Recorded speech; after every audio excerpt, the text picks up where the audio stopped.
পাকিস্তানি গুপ্তচর অভিযোগে গ্রেপ্তার জনপ্রিয় ইউটিউবার জ্যোতি মালহোত্রা। এবার পাকিস্তানের হয়ে গুপ্তচর বৃত্তির অভিযোগে গ্রেপ্তার হরিয়ানার জনপ্রিয় ইউটিউবার জ্যোতি মালহোত্রা।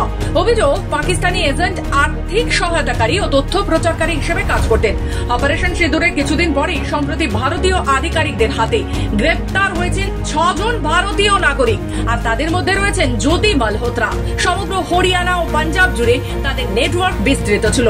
কর্তৃপক্ষের তরফে জানানো হয়েছে যে জ্যোতি মালহোত্রা ট্রাভেল উইথ জো নামে একটি ইউটিউব চ্যানেল চালান। 2023 সালে পাকিস্তানেও গিয়েছিলেন। কমিশন এজেন্টের মাধ্যমে ভিসা করিয়ে পাকিস্তানে গিয়েছিলেন জ্যোতি মালহোত্রা। সূত্রে জানা গেছে, সন্দেহবশত দানিশ নামে ব্যক্তিকে ভারত সরকার অবাঞ্ছিত ব্যক্তি হিসেবে ঘোষণাও করেছিল এবং 13 মে 2025 তারিখে তাকে বহিষ্কার করা হয়, কারণ তিনি এই জ্যোতি মালহোত্রার সঙ্গে বেশ কিছু পাকিস্তানি ইন্টেলিজেন্সের অপারেটিভের সঙ্গে পরিচয় করিয়ে দিয়েছিলেন। অভিযোগ, একজন পাকিস্তানি ইন্টেলিজেন্স অপারেটিভের সঙ্গে ঘনিষ্ঠ সম্পর্কেও জড়িয়ে পড়েন এই জ্যোতি মালহোত্রা। তার সঙ্গেই তিনি নাকি ইন্দোনেশিয়া বালি দ্বীপে ঘুরতেও গিয়েছিলেন। ভারতীয় দণ্ডবিধির 152 নম্বর ধারা, অফিসিয়াল সিক্রেটস অ্যাক্টের ধারা 3, 4 এবং 5 এর অধীনে জ্যোতি মালহোত্রার বিরুদ্ধে অভিযোগ আনা হয়েছে।